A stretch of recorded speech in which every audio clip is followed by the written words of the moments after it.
오늘은 자랑이 아니라 사랑으로, 자랑이 아니라 사랑으로라는 제목으로 우리 하나님 말씀 함께 나누도록 하겠습니다.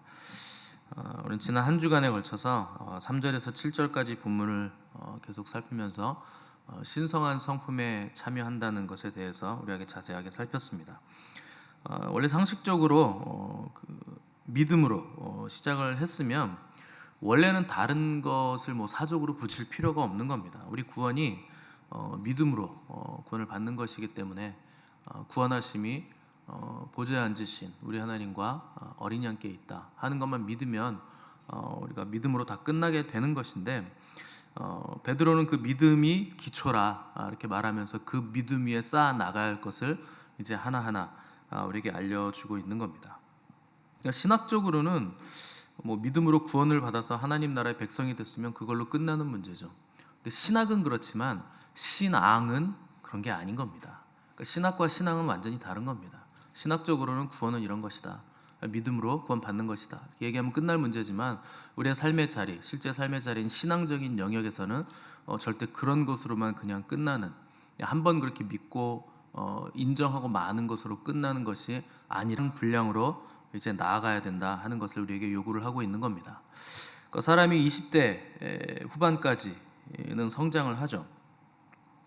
사람이 성장이 끝나면 그때부터는 30대 이후부터는 이제 성장이 시작되지 않고, 그때부터는 우리가 성숙을 이뤄가야 되는 겁니다. 그래서 인격적인 성숙을 30대 이후부터 이뤄가게 되듯이, 우리가 믿음으로 구원을 받았다면 그 뒤로부터는 이제부터 성장이 아니라 더 성숙한 자리까지 우리가 나아가야 되기 때문에 그리스도의 장성한 분량을 요구하고, 또 믿음 위에 쌓아야 될 덕목들을 베드로가 쭉 우리에게 얘기를 하고 있는 겁니다.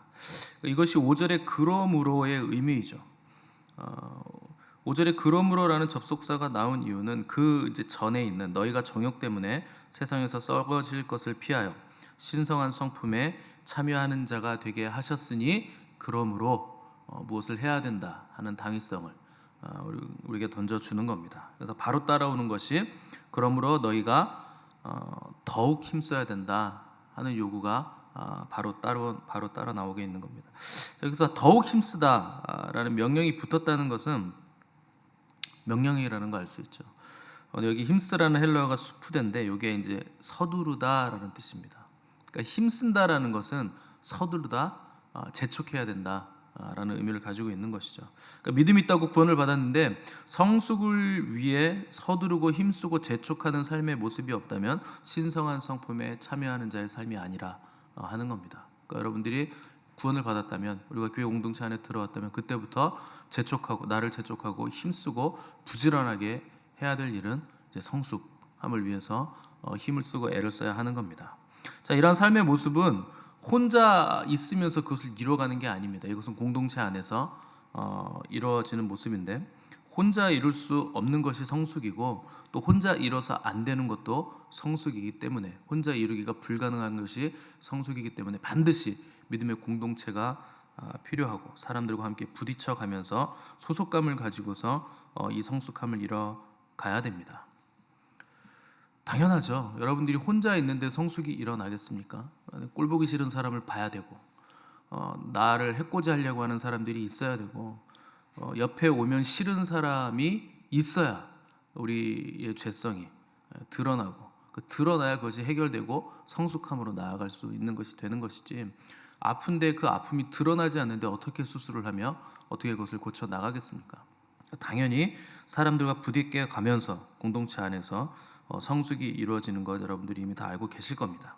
그래서 그리스도인들에게는 혼자 있는 시간이 반드시 필요합니다. 그런데 혼자 있어야 하는 이유는 우리가 함께 있기 위해서 혼자 있는 것이지, 그냥 영원토록 나 혼자 나는 홀로 하나님과 독대하면서 독야청청하면서 내 믿음을 폭발적으로 키워서 성숙을 이루어가리라 하는 것은 불가능한 겁니다.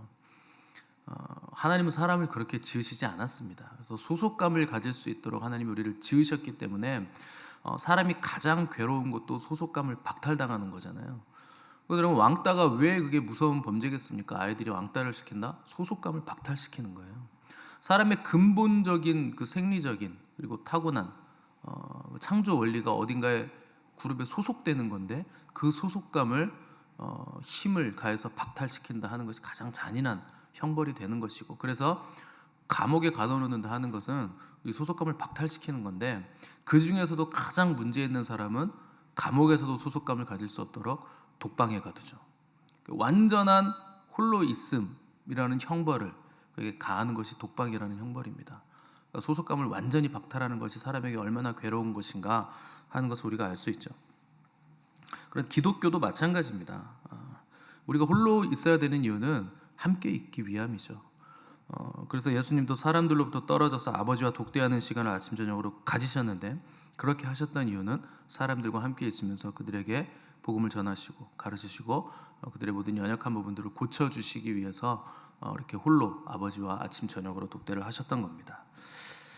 그래서 우리 믿음과 영성은 반드시 현실에 있어야 되지 혼자 둥둥 떠다니는 유령 같은 존재가 되면 안 되는 겁니다. 현실 속에서 사람들 가운데서 우리는 단단해져야 되고, 그 안에서 우리가 실제적인 영성으로 성장해 가야 되고 성숙을 이뤄가야 한다 하는 것입니다.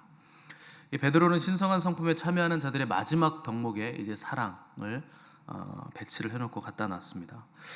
당연히 하나님의 성품 중에서 여러분들이 핵심을, 하나님의 성품 중에서 하나를 말해보세요. 그러면 대다수의 사람들은 아마 사랑을 말할 정도로 하나님은 사랑이시라 하는 것은 우리가 잘 알고 있는 구절이죠. 당연히 신성한 성품의 마지막 결론 부분에 사랑이 지금 배치되어 있는 것도 어쩌면 당연한 결론일 겁니다.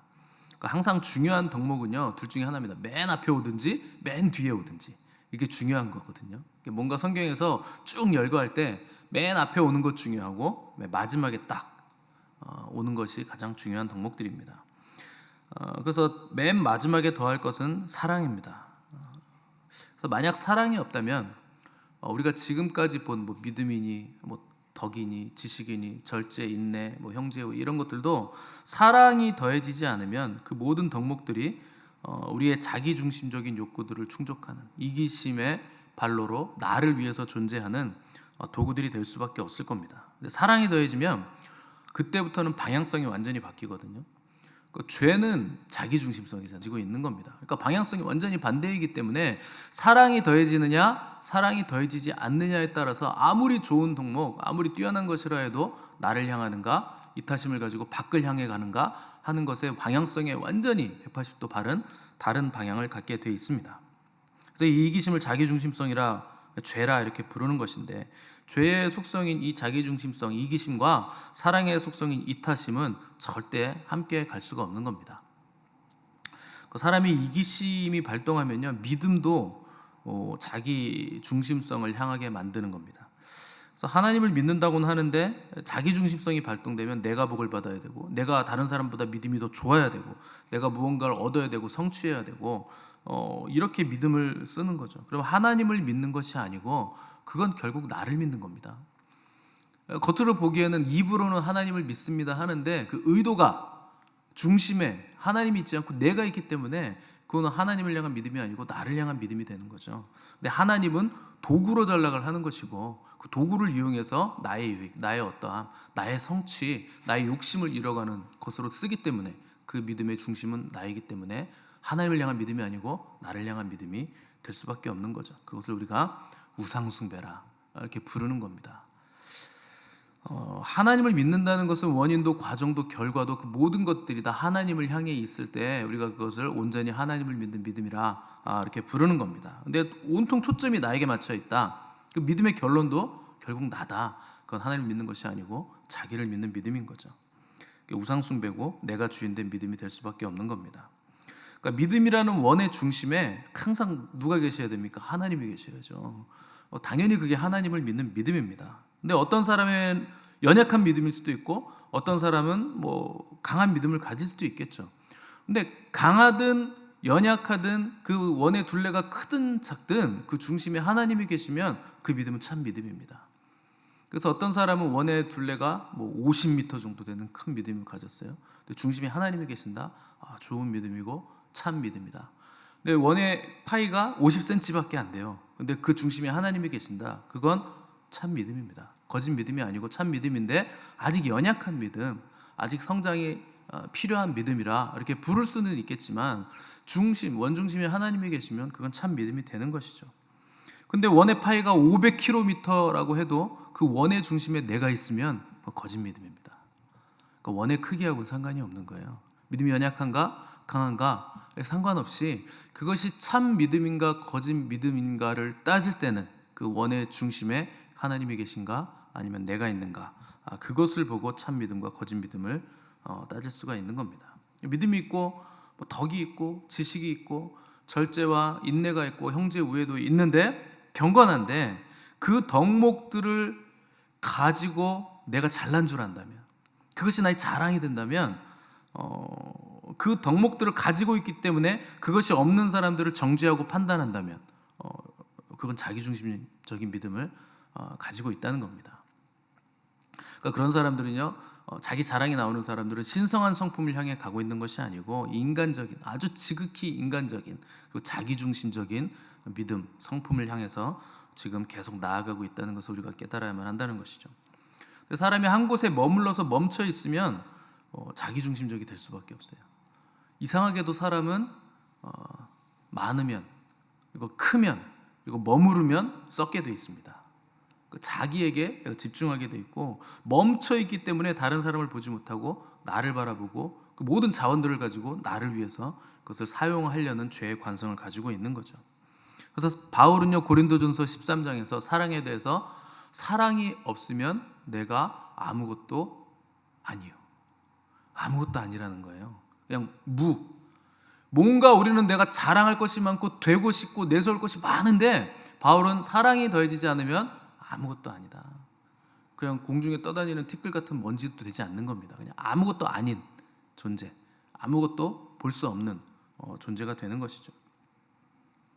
왜 그런가? 사람의 방언과 천사의 말을 할지라도 사랑이 없으면 아무것도 아니다.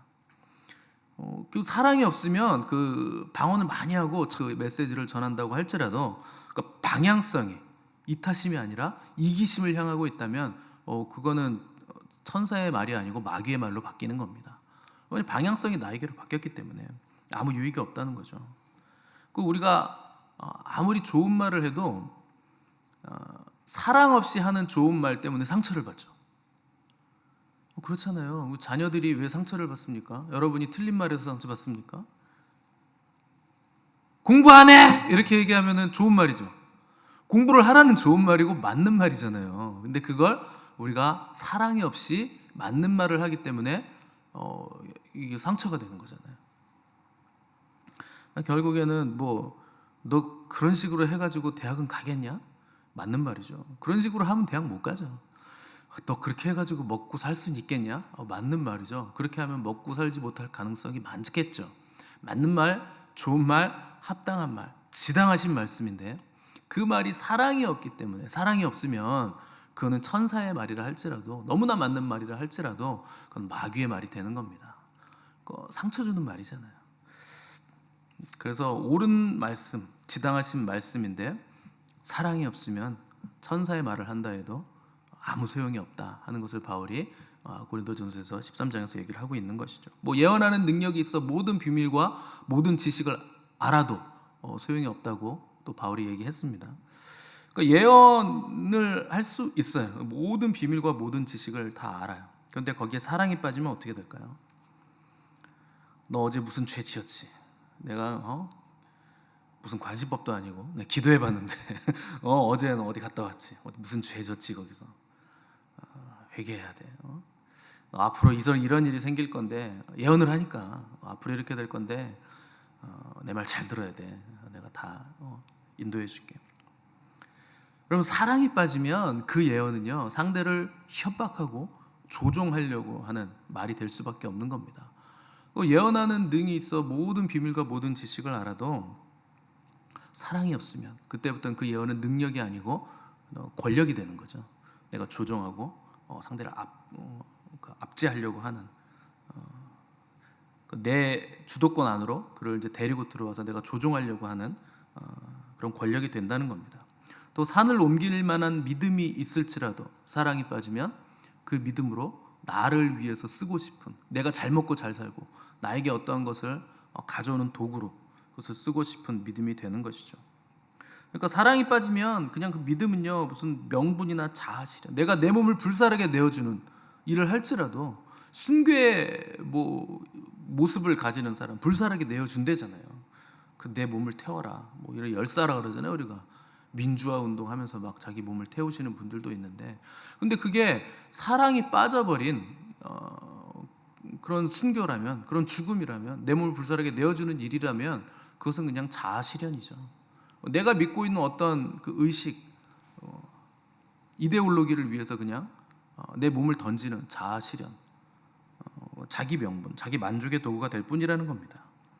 사랑은 그 속성상 나를 위한 어떤 것이 아니라 다른 사랑의 대상을 향한 어떤 것이기 때문에 그 사랑이 빠져버리는 순간 모든 것이 변질되는 일들이 일어난다는 것이죠. 사랑이 빠지는 순간 아무리 좋은 것이라도 그것보다 추한 것이 없게 되는 그런 일들이 우리의 삶 가운데서 일어난다는 겁니다. 사랑이 빠지면 그래서 사랑이 아닌 자랑으로 이제 바뀌어 가는 것이죠. 그 여자분들이 제일 싫어하는 얘기가, 남자분들이 하는 얘기 중에서 제일 싫어하는 얘기가 군대 얘기잖아요. 1등이 군대 얘기, 2등은 축구 얘기, 무순이, 영순이는 군대에서 축구한 얘기인데, 아무튼 1등은 군대 얘기죠. 그래서 군대 얘기를 하면 남자들은요 크게 자랑을 해요. 무슨 자랑을 할까요? 남자들이 군대 얘기하면 되게 내가 얼마나 고생했는지가 자랑이에요. 그래서 겨울에 이렇게 속옷만 입고 자다가 일어나가지고 러닝 속옷 입고 구보 1시간을 하다가 어쩌고 저쩌고 이런 얘기를 하잖아요. 여러분, 남자들이 군대에서 그 고생한 얘기 자랑하면요 대개 한 30%는 진실, 나머지 70-80%는 다 뻥이에요. 제가 어떻게 할까요? 군대를 갔다 왔으니까 이렇게 공연 다니는 부대에서 이제 음악을 하는 사람이니까, 하던 사람이니까 당연히 이제 공연 부대에 있었기 때문에 맨날 막 2스타, 3스타 이렇게 회식하면 이렇게 반주하러 다니고 이런 거 하고, 막 공연팀 아침에 새벽에 나가서 저녁에 들어오고 늦게 일어나서 또 공연하러 나가고 이런 일들을 많이 했기 때문에, 그때 제가 자랑할 것은 한 손에 기타 들고 한 손으로 벼랑 타면서 우리 그 휴전선에 있는 부대들에 공연 다녔던 그것을 자랑할 게 그거밖에 없는데, 물론 여기서도 공연을 다녔다는 것은 진실이고 한 손으로 기타를 잡고 한 손으로 벼랑을 탔다는 건 뻥이죠. 이런 식으로 자랑을 한단 말이에요.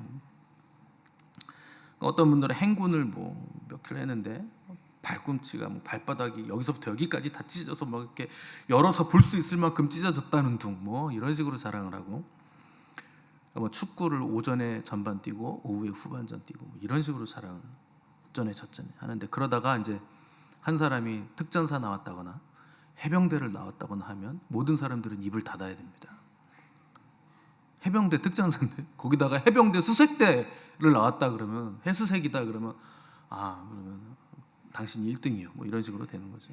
그러다 이제 공수부대 낙하산을 막 타고 뛰어내린다거나 장교 할 말이 없죠. 우리가 가진 자랑들은요 되게 이런 거예요.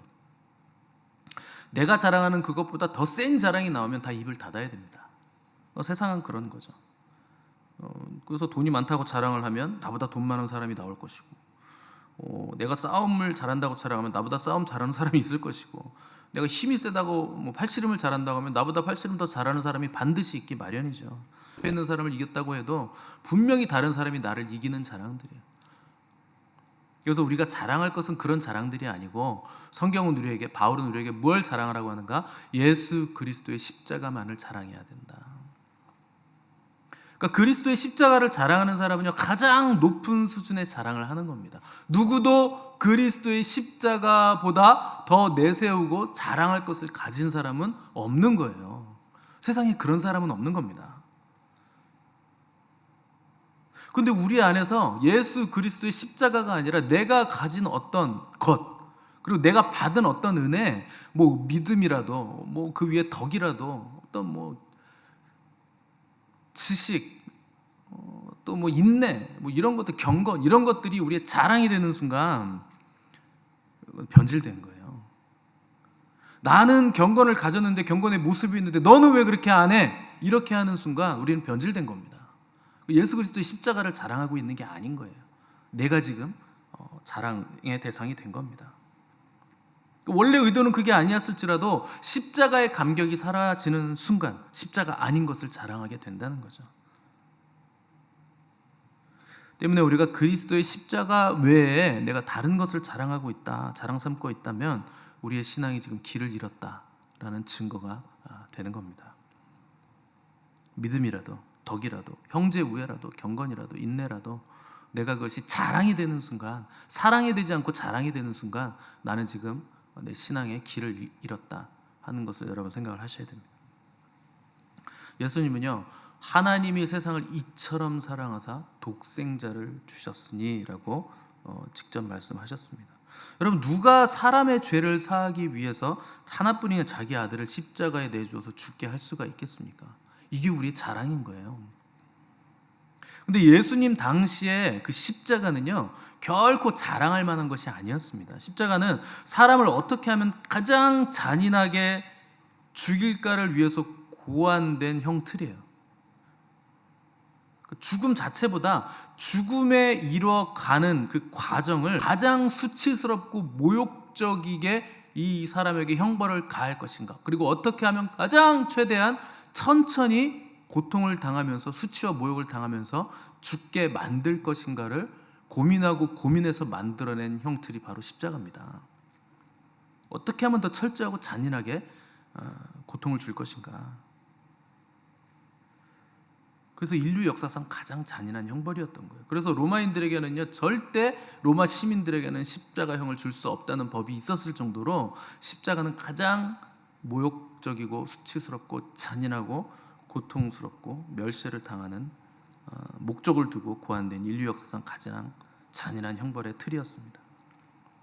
그래서 로마인들에게 십자가라는 단어 자체가요, 모욕이라는 단어였고 욕이 되는 거였어요. 십자가라는 단어 자체가 경멸의 대상이고 모욕의 대상이고 욕의 대상이었죠. 근데 하나님은 그런 십자가를, 절대 자랑할 수 없는 십자가를 통해서 그분의 사랑을 우리에게 보여주신 거예요. 증명하신 거예요. 그걸로 증명을 하신 거예요. 우리로 하여금 모든 사람들이 경멸하고 혐오하는 그 십자가를 붙들고 우리도 그것을 자랑하게끔 그 십자가를 하나님의 사랑의 도구로 쓰신 겁니다. 그 십자가는요, 그래서 자기 중심성을 찾아볼 수가 없는 거예요. 이기심이라고는 전혀 찾아볼 수 없는 자리, 자기 중심성이 존재할 수 없는 자리예요. 죄로 범벅돼서 저주받아 마땅한 피조물들을 위해서 창조주께서 자기 목숨을 내어 주면서까지 구원하시려고 했던 자리가 바로 가장 온전하고 가장 완전한 사랑의 자리가 십자가 이고, 그것이 우리의 유일한 자랑거리가 되는 겁니다. 그래서 십자가만이 우리의 자랑이 되는 거예요. 그래서 바울은 유대인은 표적을 구하고 헬라인은 지혜를 찾으나 우리는 십자가에 못 박힌 그리스도를 전하니 유대인에게는 거리끼는 것이요 이방인에게는 미련한 것이로되 오직 부르심을 받은 자들에게는 유대인이나 헬라인이나 그리스도는 하나님의 능력이요 하나님의 지혜니라 이렇게 얘기했습니다. 그러니까 모두 십자가를 경멸의 대상, 혐오의 대상이라고 여기면서 나는 십자가 형벌을 입에 담기도 싫다, 저것은 모욕이다, 저것은 욕이다, 나는 관계없다 하는 사람들이고, 우리는 지식인이고 우리는 할례받은 사람들이다, 우리는 율법을 지키는 사람이다, 이런 것들을 자랑할 때 바울은 내게는 주 예수 그리스도의 십자가 외에는 결코 자랑할 것이 없다. 유대인 중에 유대인이요, 그 인류 역사상 유대인들이 가장 존경했던 사람이 딱 3명인데 그 중에 유명한 사람이 가말리엘이에요. 근데 그 가말리엘의 수제자 중에 수제자였던 바울이 나는 그런 것 자랑하지 않는다, 나 율법을 가지고 있는 거 자랑하지 않는다, 내가 자랑할 것 예수 그리스도 외의 십자가, 그거 외에는 나는 자랑할 것이 없다.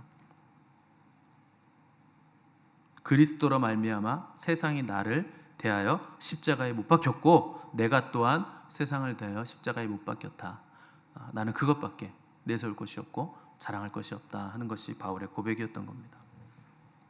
바울이 그러했고 베드로가 그러해서 베드로는 내가 어떻게 우리 주님이 달려 죽으신 십자가에 똑같이 달릴 수 있겠는가 하면서 베드로는요 거꾸로 십자가에 달려서 못 박혀서 죽어갔습니다. 또 초대교회 성도들도 수많은 사람들이 십자가 형틀에 달려서 기름을 붓고 불을 붙여서 밤에 횃불 대용으로 쓰는 십자가 형틀에 달리는 것이 모욕이나 수치가 아니라 자랑이요 나의 기쁨이다, 이렇게 여겼던 겁니다. 우리 또한 마찬가지로 예수 그리스도의 십자가로 드러난 하나님의 사랑만이 우리의 자랑이 되어야 하는 겁니다.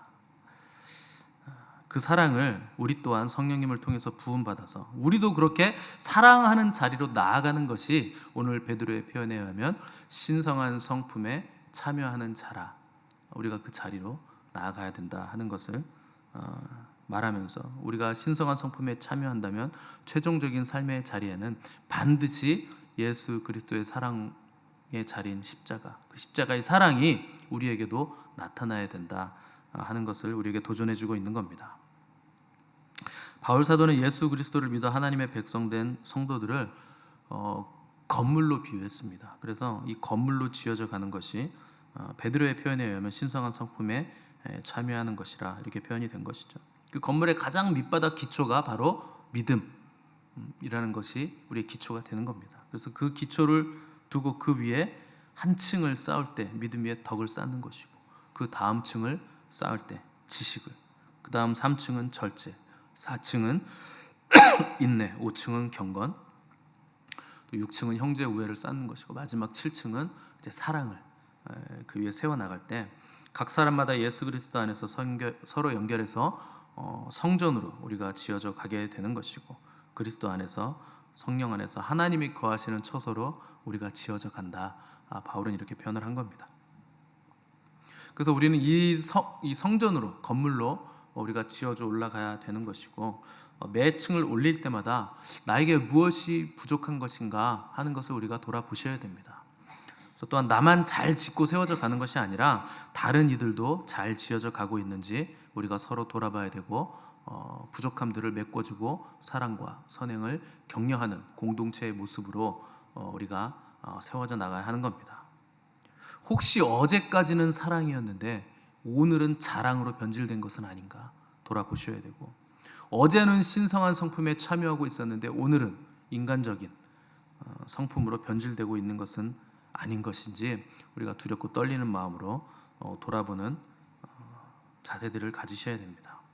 그래서 우리가 서로를 이렇게 돌아보시고 격려하시고 이 신성한 성품에 참여하는 자가 되시기를 바라고, 그분의 영원한 영광에 동참하는 그 십자가 사랑의 자리까지라도 우리가 기꺼이 나아갈 수 있는 복된 성도들이 되시기를 간절히 바랍니다.